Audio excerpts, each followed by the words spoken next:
Hi, Assalamualaikum warahmatullahi wabarakatuh. Okay, for this video, I will show you how you can analyze data for the experiment inverse square law for sound. Okay, so even though the physics is the same, but it's the wave, the, the quantity that we are measured is different. In another video, I have explained for inverse square law for light. This is inverse square law for sound. Okay, so our target data, it will be tabulated in a table and also in a graph here. So this is our target graph, which is intensity versus distance. Alright, so let's start from the scratch. Okay, so suppose that you have this data. This means you have you measured the distance at different position from the source. You have 3, 6, 9, 12, and so on. Okay, so now let's make a conversion between centimeter to the meter, which is here, divide by 100. Okay, and then you put this square, small square, go downwards. Okay, now you finish with this. Okay, and then you have measured different sound intensity level from here to here, and then you get the average. Okay, so how do you get the average? You can use also average. You can there are two options. In the previous video, I made like something like this. This plus this plus this divide by 3. Okay, this is one way. You have the 61.3, or you can directly use average. Okay, you can use average command, something like this, and then select all the cells that we want.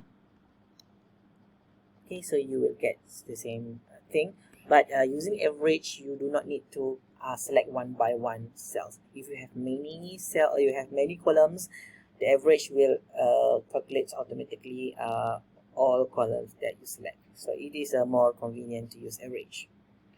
Okay, and then we want to calculate the intensity. Alright, so for sound experiment, it is a little bit different with the light experiment, because your phone measure for iPhone, also for Android, both of them measure sound in the unit of decibel. Okay, so let's look what is the decibel. Okay, alright, so this is the sound intensity level. We call it sound intensity level. D is sound intensity level, I is the intensity of sound.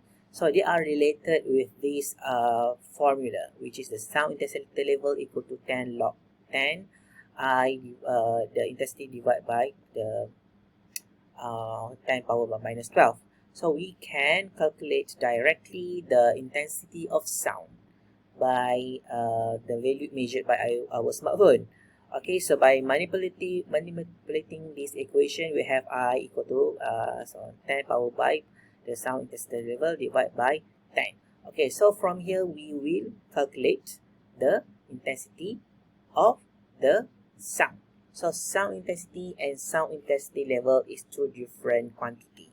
Okay, but they are related using this equation. Okay, so we want to calculate this. So once you have a sound intensity level, we can calculate this one. Okay, so let's look how are we going to do that. Where I can put this as a reference. Okay, so let's mix a little bit short. Okay, alright, so to calculate, so we have to enter equal 10 power by negative 12. So this is 10 power by negative 12 times 10 power by power by the value of the sound intensity level divide by 10. Okay, So it's quite long, but make sure that you have to make a command to the Excel. Okay, so it will calculate 1.4 e minus 0.6. Okay, so I want to check again whether I'm correct or not. Okay, so I'm correct. Okay, so this is 1.4 e minus 0.6. What does it mean by e here? So e means this is the way how the computer express 10 power. That means this is 1.4 times 10 power by minus 6. So this is how the machines express power like this. Okay, so this is a 3e minus 12. Okay, so so as usual, you just drag this small button and then you can get the value correctly. Okay, so you don't need to use calculator because the Excel make your life easier. So this is also good for finance management, for example, right? Okay, now let's make a graph. So I select this command, and so for your computer they may use control maybe.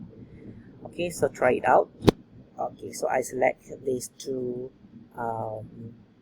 columns, and then I choose this one. So don't choose this other because it will make your graph non-professional look. Okay, look, use this scatter. Okay, so we will have this graph. So you can see here that the graph is the sorry, sound intensity level. Sorry, now it is converted to intensity already because we have calculated intensity. So intensity versus distance. Okay, so let's fix this data at Trendline. So if this exponential doesn't feel good, logarithmic also not good, polynomial also not good, power is the best. Alright, and then we display equation on chart. So this is your equation here. Then you can also change to intensity.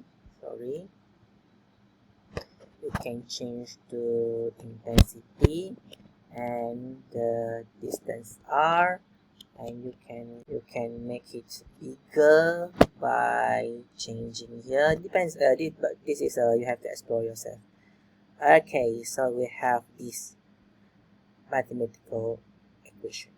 Okay, I equal to 4e. So e is per error. It is same as I said before. E is 10 power. So like this. Okay, so now we have this. You have to change everything so that everything looks nice and professional. So finally you should get something like this. Okay, so you have a nice nice graph here. Okay, so this is your mathematical expression. All right. Okay, so from then you see this is e. So e, as I said before, is actually 10 power by minus 12. So because mathematical this is machine language, so it can transform into this form because e is 10 and power by minus 12. So r minus 12 1 So this is minus. Okay, so from here, let's change the equation to another form, and then this equation is we can conclude that the intensity of the sound is proportional to 1 over r squared because I rounded out. Okay, so it's quite good. That means even we are using our smartphone, we can verify that the universal square law is also applicable to sound as well. Okay, for light and sound as well. But okay, but this intensity square actually applies in all kind of wave. All right, so you also may have facing problems in your experiment. Okay, so this experiment you have to reduce noise. That means you have to make this experiment in silence environment. Even the sound from wind of the fan also will give error in your measurement. So find out the time where you can make the experiment properly. Okay, and then sorry, this is correct. This is wrong. This is wrong. So noise. So one is noise. This means you have to reduce noise. So silence environment.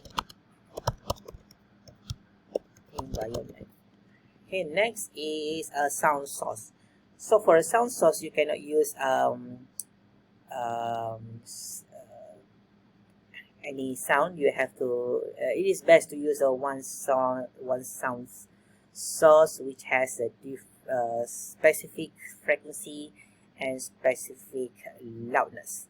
Alright, so you can use another X for a sound generator or tone generator. So that means you have a fixed loudness and fixed pitch. Okay, so if you use a song, the song itself change in amplitude and also frequency, so it is not correct to use in this experiment. And then make sure that you identify where is your speaker and where is your microphone on your smartphone.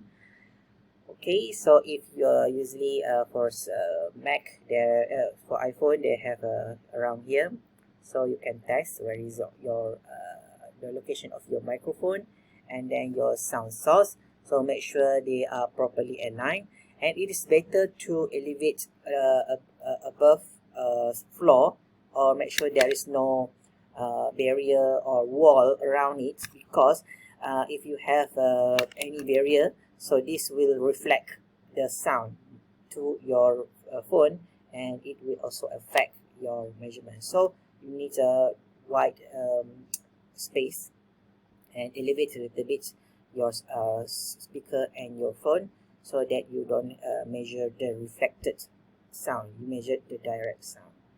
And also use one speaker, one speaker, not two, because in the previous semester they used two speaker, and then of course there will be interference between these two speaker, and this phone detect those interference.